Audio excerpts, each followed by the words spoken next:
So, hi everyone, thank you for being here. Thank you, Chris, for organizing this and for inviting me.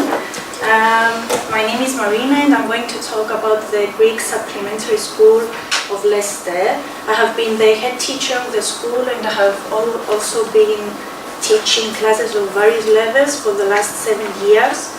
And I have been appointed to this position by the Cyprus Educational Mission, which is a department of the High Commission of Cyprus in London.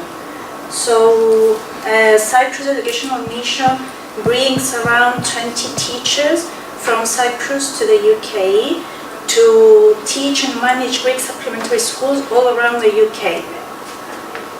They also provide guidance. For example, we follow the curriculum provided by the Cyprus Educational Mission, and they also provide training to the staff of the schools. So I'm going to start by explaining briefly how the school works. So Leicester Greek School is a supplementary school, which means that it offers educational support in language, faith and culture, as well as other out-of-school activities to children already attending mainstream schools. So the school has been established and managed by members of the community since the 1980s, and it is greatly independent on volunteering in order for it to function properly. So currently we have around 90 students attending the school, and we run classes of all levels, starting from nursery up to the GCSEs and the A-levels. And we also offer adult classes for anyone who wishes to learn the language. So the school is open to everyone, but our younger population so far has been consisted of children who have a heritage link with either Greece or Cyprus, which means that either the children themselves or their parents or their grandparents were born or even spent a few years in those countries, or perhaps their grandparents still live in one of those countries. So the school runs in the afternoons during the week and on Saturdays, and all classes come to the school once a week, and they have a lesson of approximately 3.5 hours. Now, what does it mean to teach a heritage language learner? So heritage language learners are a very diverse cohort of students. They do share the characteristic of having identity and linguistic needs that relate to their family background, but overall they are they differ a lot in terms of their profiles. So what that means in practice is that in a class you might have a student who is very fluent in Greek and is very enthusiastic in learning more. You might have a student who is fluent in Greek but is bored during the lessons. You might have a student who is more fluent in English but is very motivated and dedicated in learning the Greek language, and so on. And of course you have students who struggle, and students who excel, and students who are somewhere in the middle, just like in any other school. So differentiating is very, very important for the school. During our planning, the teachers, we need to take into consideration all the different learning needs of our students so that we support each one of them in their learning journey.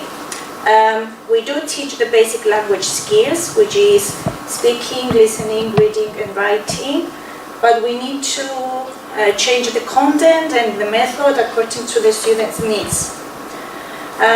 We also need to try to make our lessons as fun and attractive as possible. Because we should not forget that children come to us after a long day at school or after a long week. So we need to try and somehow trick them into forgetting that they are back at school again. And another distinctive characteristic of our students is that some of them speak the Cypriot Greek, that is a dialect of the Greek language spoken in Cyprus.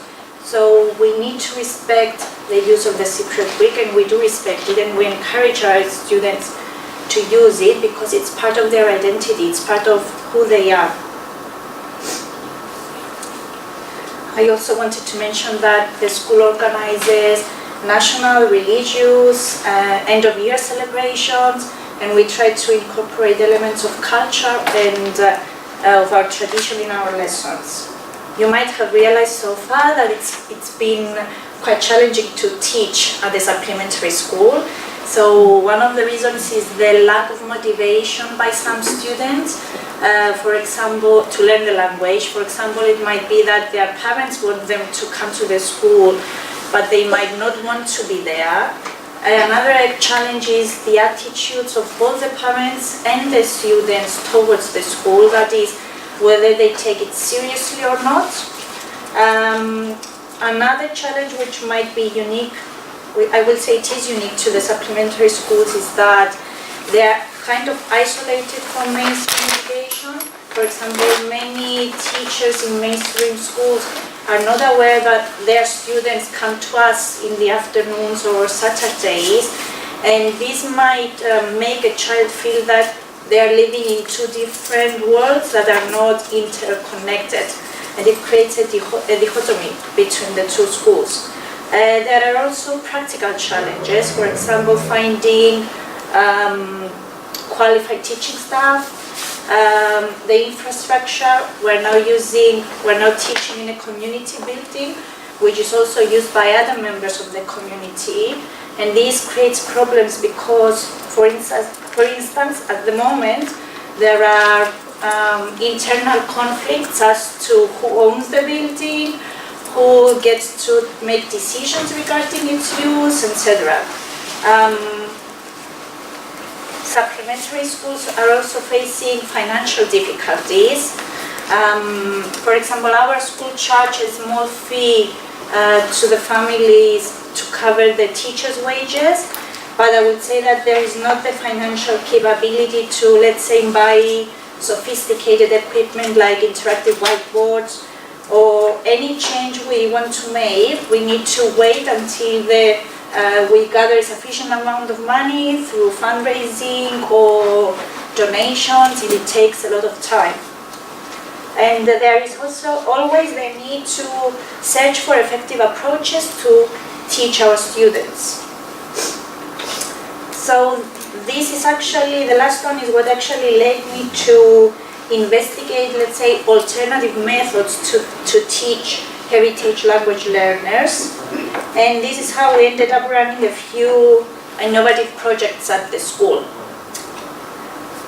Most of these projects use the method called CLI, that is Content and Language Integrated Learning, with which, in simple words, you can teach language through another subject, and vice versa, you can teach a subject in a language other than English.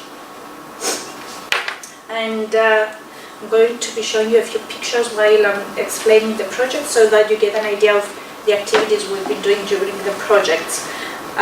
Because I managed to get funding for the projects by the British Science Association and the Institute of Physics, the subjects through which we taught the language were mainly scientific ones.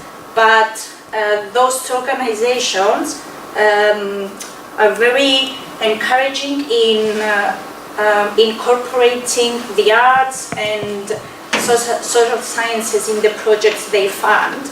So this gave us the opportunity to include music, art, photography, etc., as well as a hardcore scientific subjects such as engineering, physics, environmental science, and so on. So the projects lasted for 2 to 3 months each time, and their peak has always been during the British Science Week in March. So during that week, the students engaged in hands-on activities, crafts, visits to museums, etc. So I would say that these projects, as well as other ones, like for example, we had one project running after we won a British Academy Language Award, as well as our collaborations with the British Museum, I would say that they were very useful in changing both the wider communities and the students' attitudes towards the school, and it enabled them to realize that the work we've been doing at the school